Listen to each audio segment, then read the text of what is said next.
Boa noite a todos. Boa noite, doutora Rafaela. Boa Eu sou noite. Priscila, do setor de comunicação e marketing da Unimed, né? Então, nós estamos dando andamento aí, né, a mais um encontro do nosso calendário da saúde.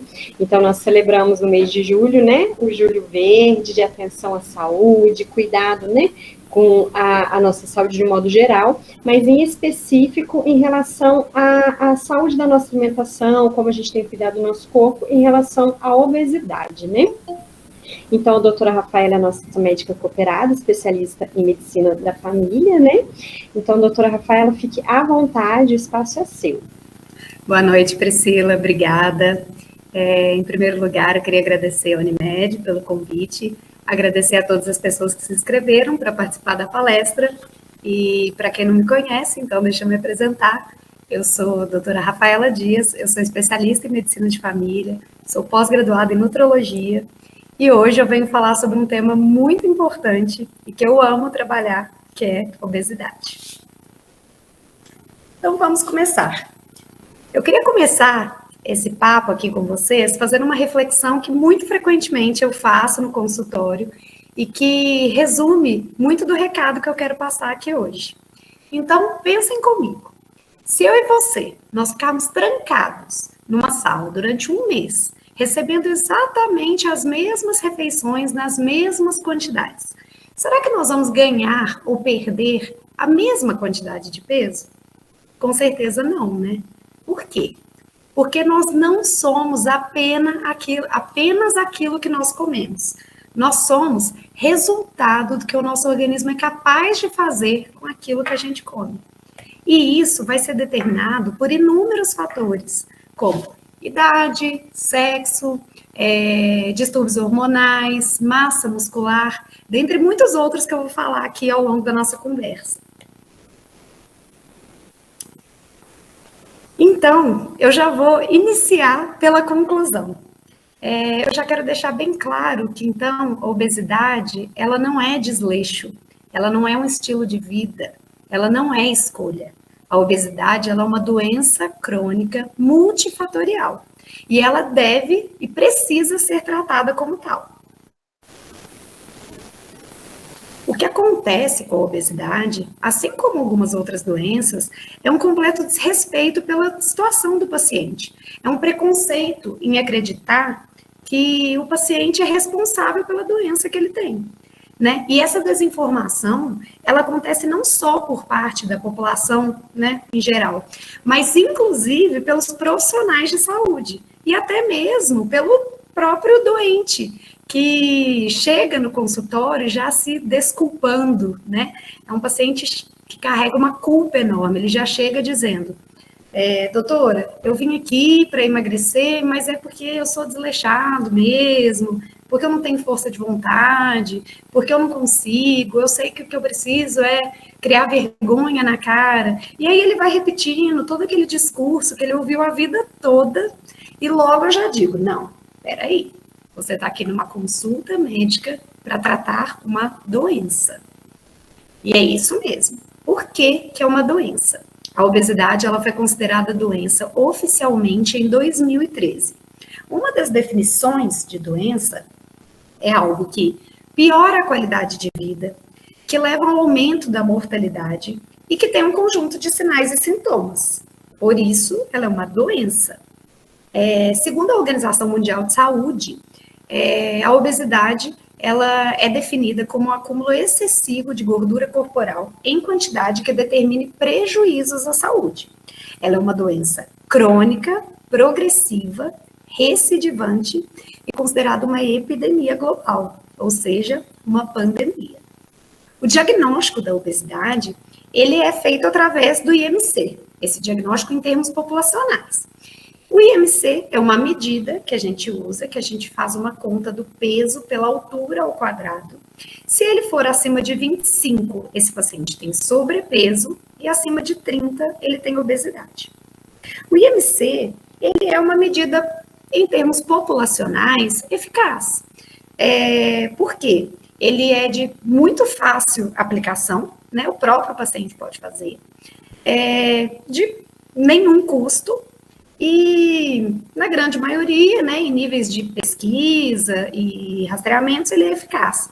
Mas, em alguns casos, ele é falho. Por quê? Porque ele não leva em consideração a composição corporal. Então, o que é a composição corporal? Nosso corpo ele é feito por gordura, músculo, osso, água. Então, por exemplo, essa figura exemplifica muito bem isso. Então, tem dois homens da mesma altura, os dois têm 1,80, os dois têm 100 quilos. O IMC desses dois homens é igual, é 30. Eles são considerados obesos pelo IMC. Porém, claramente, um paciente é obeso e o outro não, né? Um paciente tem 15%, tem um percentual de gordura de 15%, então esses 100 quilos são as custas de massa muscular, né? E esses 100 quilos, quer dizer, não são as custas, mas ele tem uma prioridade de massa muscular e o outro prioriza a gordura. Então, o reflexo na saúde dos dois é completamente diferente. Eu não vou ficar falando sobre epidemiologia, mas eu coloquei aqui só essa gravura, né, essa foto que eu achei super interessante, que foi publicada na Lancet. Para quem não sabe, a Lancet é uma revista médica, é uma das revistas mais conceituadas do mundo, do ramo médico, e ela faz uma comparação do IMC no ano de 1975 e depois 2014. A gente pode ver aqui, ó, que em 1975... o Brasil tinha um laranjinha claro, então o IMC ficava entre 18 e 25. E os Estados Unidos já era um laranjinho um pouquinho mais escuro, com o IMC em torno de 30. Quando a gente pula para o mesmo mapa, em 2014, a gente vê que o Brasil já está um laranja bem escurinho. Então o IMC já fica em torno de 25 e 30. E os Estados Unidos com o IMC predominante acima de 35. Segundo, novamente, a Organização Mundial de Saúde, a estimativa para 2025 é que nós tenhamos 2,3 bilhões de adultos com sobrepeso e 700 milhões de adultos com obesidade. E no Brasil, será que essa realidade é diferente? Infelizmente, não. No Brasil, a gente sabe que mais da metade da população, praticamente 60% da população, tem sobrepeso e 1 a cada 5 brasileiros é obeso. E essa obesidade aumentou quase 70% nos últimos 13 anos. E nós sabemos que, infelizmente, a possibilidade disso piorar nos próximos anos é muito grande. Então, vamos lá.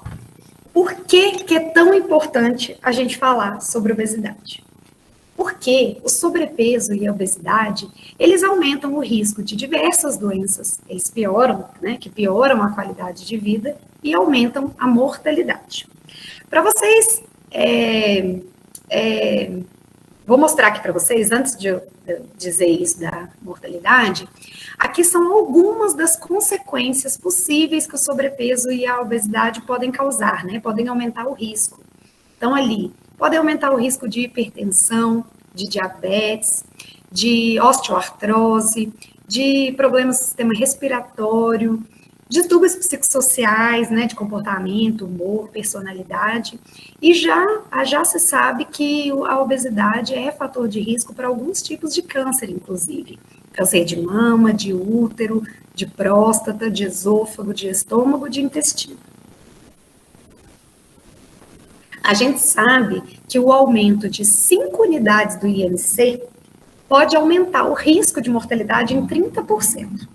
Ou seja, um paciente que chega para mim hoje no consultório com IMC de 25, que como vocês viram é muito comum, mais da metade da população.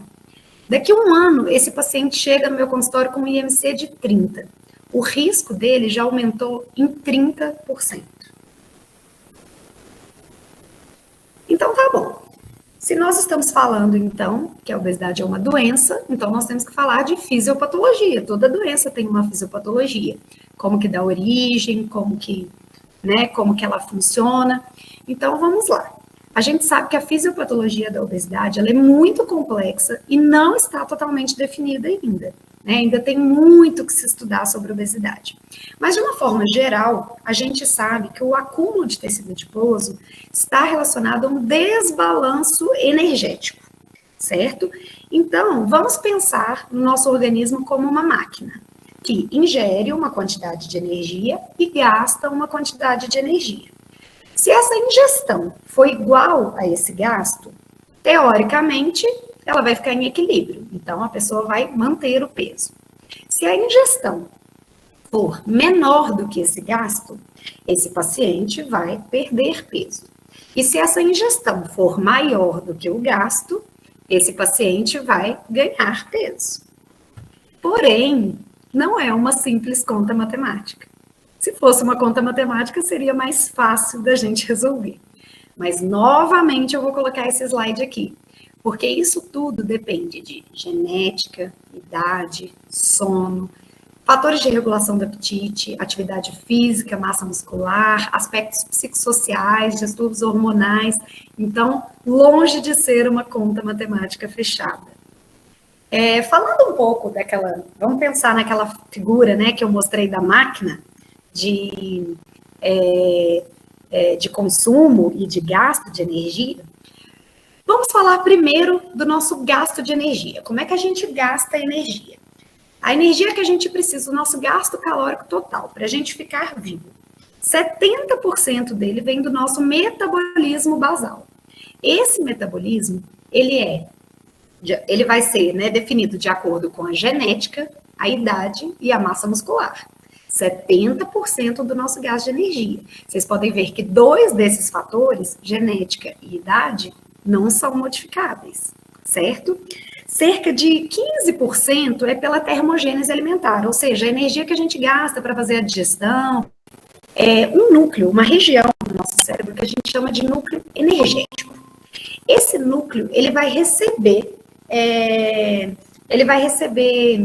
estímulos de hormônios, né, que vão determinar se falta energia ou se sobra energia. Então, esses hormônios vão mandar um recado para essa região do nosso cérebro dizendo, olha, está faltando energia, então precisa comer. E qual que é a sensação que a gente sente? Fome. Olha, já comeu, o estoque de energia está ok. Qual que é a sensação? Saciedade, pode parar. Né? Então, são sinalizadores, né? Esses hormônios são sinalizadores de como que está o armazenamento de energia no nosso corpo. Então, esse é o centro energético. E existe também, os centros hedônicos, ou centro hedônico, né? Que é um núcleo não homeostático, e esse já está relacionado ao prazer, ao bem-estar, e ele é tão significativo, tão forte, quanto o núcleo homeostático. É a famosa fome e vontade de comer. Então, a fome real, ela está mais relacionada a esse núcleo energético. E a vontade de comer a esse núcleo hedônico. Então, do ponto de vista fisiológico, se a gente for pensar, a nossa ingestão, né, de alimentos era para ter um equilíbrio perfeito, né? O hormônio sinalizou lá, ó, falta energia, você come, sinalizou, já comeu, está saciado. Só que não é bem assim, porque existem inúmeros fatores que podem alterar esse equilíbrio, né? Esses hormônios. E, por exemplo, na obesidade, ocorre um processo inflamatório crônico que faz com que o hipotálamo, que é a região onde a gente recebe esses estímulos, fique menos responsivo ao estímulo desses hormônios. Então, o paciente tem, né, a pessoa com obesidade, ela tem sim mais fome que o normal, ela tem menos saciedade, ela não tem esse equilíbrio bem definido. E além disso tudo que eu falei, de gasto de energia, né, de todos aqueles fatores que dependem do nosso gasto, do consumo, da onde vem, ainda existe a tal da adaptação metabólica. O que isso significa? As pessoas falam para mim, nossa, Rafaela, quando eu me esforço muito, eu consigo emagrecer um pouco, e quando eu me esforço, não me esforço, ou relaxo um pouquinho, eu ganho peso com muita facilidade. Ou até mesmo, nossa, eu comecei ali um plano alimentar no início, nossa, perdi muito peso e de repente estacionei. Por quê? O nosso corpo, ele entende essa perda de peso como um alerta. E ele vai acionar mecanismos adaptativos, vai começar uma luta para readquirir esse peso.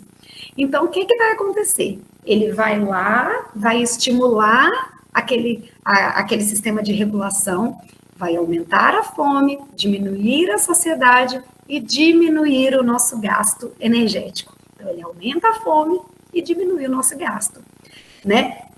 Querendo que a gente ganhe de novo esse peso. A gente sabe que uma perda de 10% de peso corporal, então, né, uma pessoa com 100 quilos emagrece 10 quilos, a gente sabe que isso causa uma redução de 15% da taxa metabólica basal, que foi aquela que eu mostrei para vocês, que é responsável por 70% do nosso gasto energético do dia. Brigar com genética, brigar com a minha fisiologia, com esses mecanismos de regulação de apetite, né? Então, não tem como fazer nada. E aí, eu vou colocar aqui uma reflexão para vocês. Será que o seu comportamento define o balanço energético? Ou será que a fisiologia do balanço energético que define o seu comportamento? Então, na verdade, são as duas coisas. Mas a boa notícia é que nós sabemos, né, os estudos mostram para a gente que o tratamento da obesidade pode modificar, em parte, a nossa fisiologia. Então, nós temos como regular esse controle do apetite, de fome e saciedade, ou pelo menos parte dele, e nós temos como aumentar o gasto energético.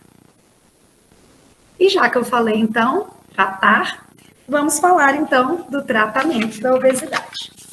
Eu tenho certeza que todo mundo aqui já escutou de um profissional de saúde ou de um amigo, seja de quem for, o seguinte: tratamento de obesidade é dieta e exercício físico. A pessoa vai lá no médico, nutricionista, e sai com essa informação. Eu preciso fazer dieta e exercícios. A pessoa coloca um tênis e tenta se exercitar. E aí? Ela tá sem fôlego, ela tá com dor muscular, dor articular, ela pode se lesionar. E aí? A pessoa vai tentar fazer uma dieta. Aí, por curiosidade, eu digitei aqui no Google: dietas e emagrecimento. Nós encontramos 18.800.000 resultados. E aí? Por onde começar? Será que existe uma dieta ideal? E o que eu respondo para esse paciente que me pergunta: existe uma dieta, doutor, uma dieta melhor, uma dieta ideal? Depende. Depende de quem vai fazer essa dieta, né? Qual é a idade dessa pessoa? É homem? É mulher? É ativo? Trabalha? Anda? Faz atividade física? Qual que é o perfil de alimentação dessa pessoa? É volume? Gosta de comer bastante, poucas vezes por dia? É beliscador? Tem compulsão alimentar? Tem comer noturno? Usa algum medicamento? Tem algum distúrbio hormonal? Tem depressão? Tem transtorno de ansiedade? Qual que é a situação, né, psicossocial dessa paciente? Então, eu digo sempre que a dieta ideal é aquela que o paciente consegue seguir. Isso não significa que, então, tá bom, você vai seguir, você vai comer o que você deseja, na hora que você deseja, na quantidade que deseja, só aquilo que você gosta. Não é isso. Mas a dieta, ela tem que ser de acordo com a sua rotina, de acordo com a sua fisiologia, de acordo com o seu histórico. Não é uma low carb que vai resolver o problema de todo mundo.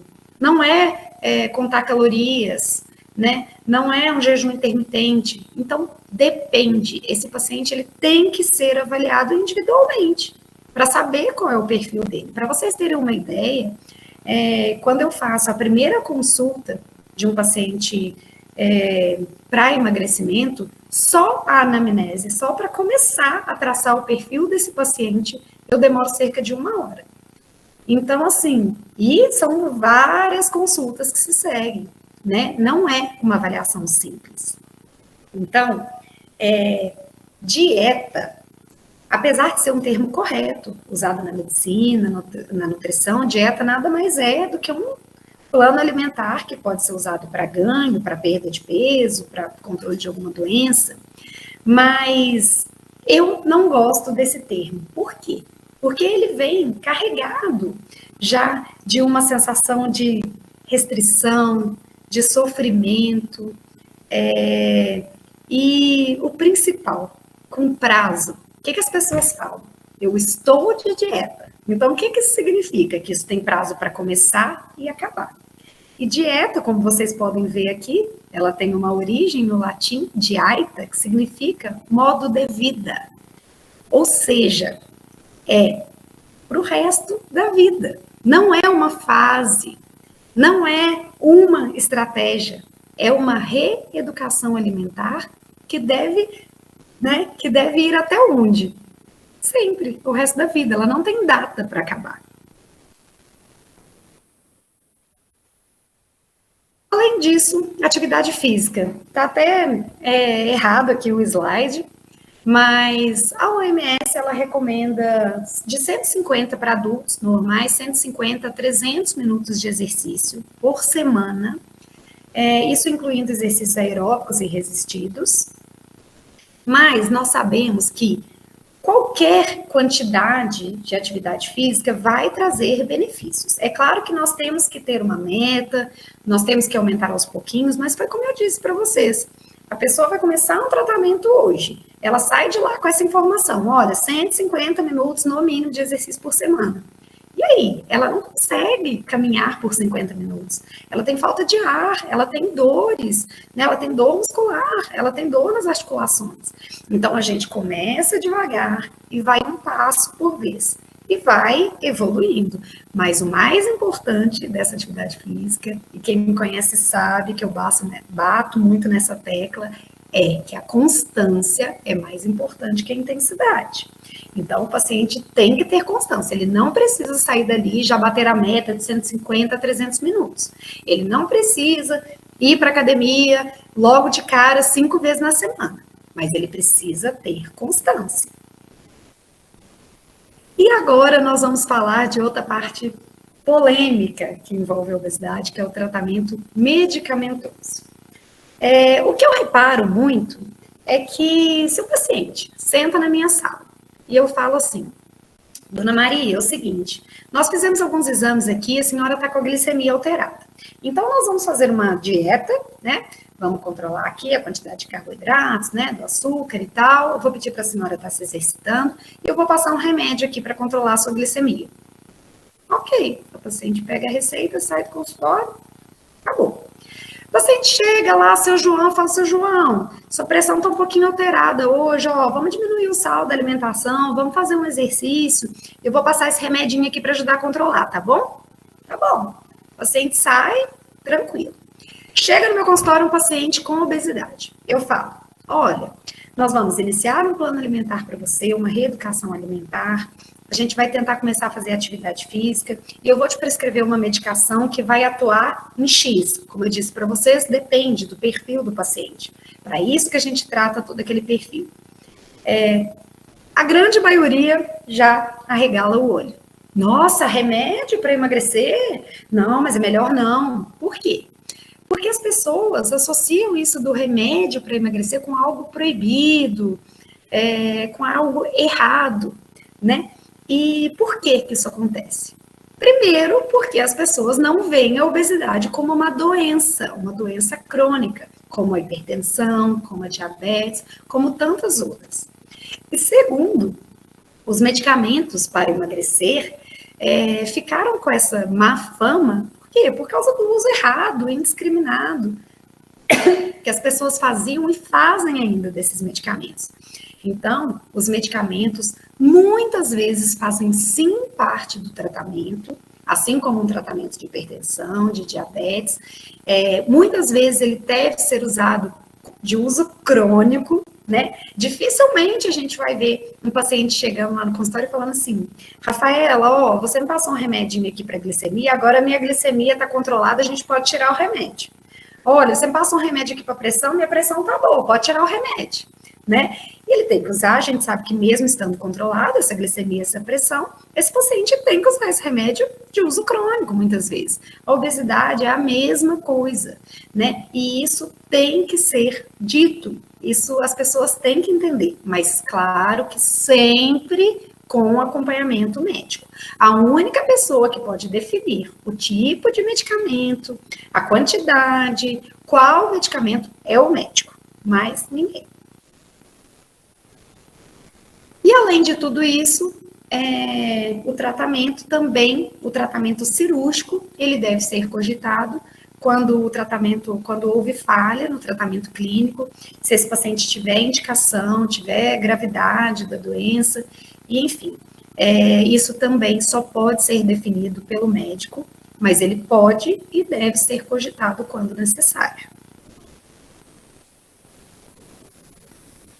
Então, o tratamento, como eu disse para vocês, que inclui mudanças comportamentais, né, de alimentação, de exercício, muitas vezes medicamento, cirurgia, isso é o tratamento. O objetivo do tratamento não é somente a perda de peso, né? Nós queremos controlar as comorbidades relacionadas a isso. Mas nós sabemos, os estudos nos mostram que uma perda de 5 a 10% do peso para esses pacientes reduz significativamente os riscos e a qualidade de vida desses pacientes.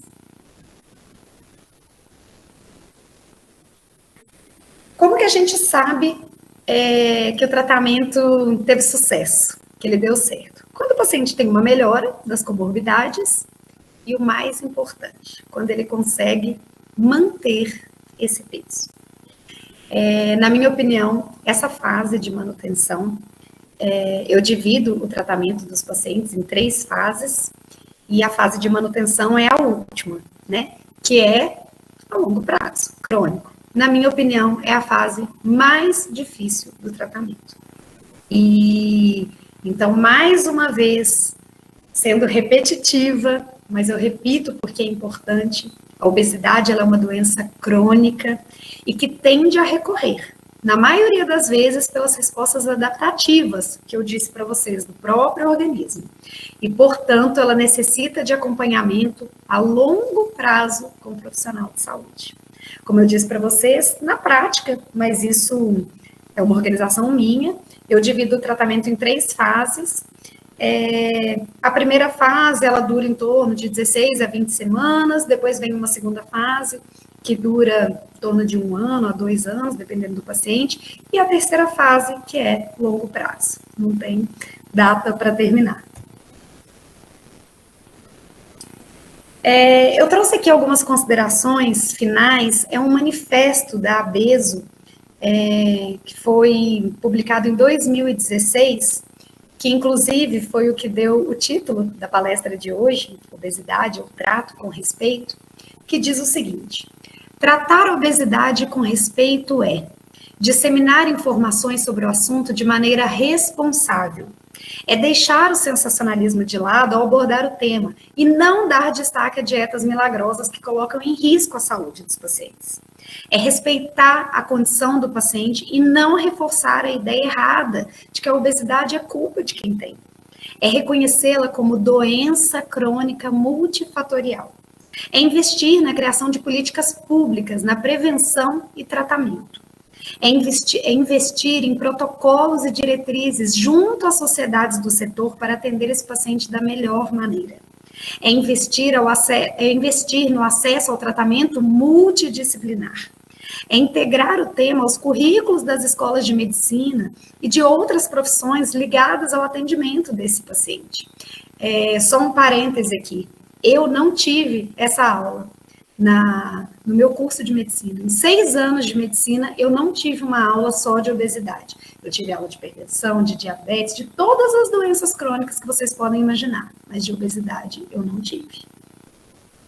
É respeitar a ciência e suas descobertas e apoiar os estudos na área. É reconhecer a necessidade do acesso ao tratamento completo, que pode sim incluir medicamentos, como em qualquer outra doença crônica. É considerar a cirurgia bariátrica como parte do tratamento quando necessário.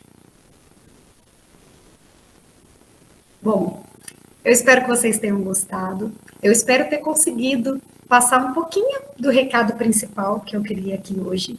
Eu poderia ficar por horas e horas falando desse assunto que eu tanto gosto de atender, de estudar e de compartilhar. E eu espero que vocês tenham gostado, eu espero ter conseguido ajudá-los de alguma forma. Muito obrigada, viu, doutora, pela sua apresentação. Obrigada. Tem alguém com alguma dúvida que queira falar ou que queira enviar pelo chat? Estou à disposição das dúvidas possíveis. A gente ainda tem alguns minutinhos. Enquanto o pessoal verifica, né, ou digita aí no chat, eu vou fazer uma pergunta, doutora. Pode ficar à vontade. A respeito dessas dietas prontas, né, eu achei fantástico ali aquele número, né, no Google. E aí me veio uma dúvida, porque realmente hoje acho que antes de procurar um consultório, né, o que é muito errado, as pessoas sempre buscam a internet, vão ali no Google para qualquer dúvida. Mas para a pessoa que já possui a obesidade, né, já tem essa dificuldade, tem um risco maior de acompanhar uma receita pronta que não foi feita para ela? E quais são esses riscos? Sem dúvida. Para uma pessoa, como eu mostrei ali, uma pessoa com obesidade, deixa eu deixar aqui essa tela. Uma pessoa com obesidade, ela geralmente pode apresentar ou já apresenta algumas complicações. Então, essas dietas muito restritivas ou dietas que retiram ou diminuem muito um grupo alimentar podem sim piorar a saúde desse paciente. Por exemplo, eu vou dar um exemplo prático aqui, que os pacientes eles vivem às vezes num ciclo. Eu mostro muito isso no meu consultório. O tal do efeito sanfona, todo mundo conhece. Engorda, emagrece, engorda, emagrece. O paciente, ele tem, como eu mostrei na composição corporal, uma quantidade de gordura, uma quantidade de massa muscular. Ele vai lá e faz uma dieta muito restritiva. Esse paciente em balança, ele vai perder lá, sei lá, quantos quilos em uma semana. Só que provavelmente essa perda de peso de balança não vai ser só de gordura. Ele vai perder gordura e massa muscular. Na hora desse paciente, e acho que vocês lembram ali no slide que eu mostrei para vocês, eu vou até deixar ele aqui. Esse slide é super importante. Dos gastos. Olha aqui. Gasto calórico total. Metabolismo basal, 70% do nosso gasto. Massa muscular, genética e idade. O único fator modificável é massa muscular, certo? Genética e idade são não modificáveis. Então, volta aqui. O paciente faz uma dieta muito restritiva. Ele perde massa muscular e gordura. Na hora de ganhar, para a gente ganhar massa muscular, é isso aqui. Tem que ter uma dieta muito bem calculada e praticar atividade de exercício de resistência. Na hora de ganhar, ele vai ganhar o quê? Gordura. Aí ele vai lá e passa por outro processo restritivo. Outra dieta maluca. Massa muscular, gordura. Na hora de ganhar, ele ganha o quê? Gordura. Aí ele vai lá e passa de novo, pelo mesmo processo. Depois de vários processos de emagrecimento desses malucos, a massa muscular desse paciente está aqui. E a gordura está aqui. Então, além de toda a parte metabólica que a massa muscular tem função, o nosso corpo tem a função, ele vai ter muito mais dificuldade de emagrecer depois de vários processos. Por quê? Porque, como eu disse, 70% do nosso gasto, da energia que a gente gasta, é composto pelo metabolismo basal, que uma das coisas que compõe esse metabolismo basal é o músculo. Quanto menos músculo, menos gasto. Então, com certeza, não só o paciente obeso, como eu falei que o risco já é maior, sim, porque existem dietas que restringem alimentos, grupos alimentares, causam deficiências vitamínicas, podem ter influência na glicemia, na pressão. Muitas vezes esse paciente já tem uma resistência insulínica, ele vai piorar ainda mais a ação dessa insulina, né, dependendo do tipo da dieta. Então, além disso tudo, ainda pode se tornar muito mais difícil emagrecer depois de várias tentativas frustradas. Não sei se eu consegui te responder. Conseguiu sim, ficou perfeito, doutora. E aí eu tenho mais uma perguntinha. Ninguém mandou nada no chat ainda não? Eu acho que eu vou acabar monopolizando você, viu, doutora? Pode ficar à vontade. Aproveitar, vamos fazer uma consulta, então. Vamos lá. Doutora, a respeito dessa oscilação de peso, né? Eu vi ali que a questão da manutenção é a última etapa, né, do tratamento, mas qual é a oscilação que estaria dentro dessa manutenção? Exemplo, a pessoa segue ali a dieta certinho, né, já mudou, já tem aquela rotina, o pensamento já está alterado, de segunda a sexta-feira, aí no final de semana pisou um pouquinho fora da dieta, foi para o churrasquinho, comeu uma pizza, mas ainda está dentro ali do esperado, o peso da balança do domingo vai ser diferente da última quarta-feira. Tem uma métrica, um acompanhamento que seja tido como uma oscilação natural de manutenção ou não? Certo. Tem sim. Eu traço isso individualmente também, de acordo com o peso atual que o paciente está depois do tratamento, né?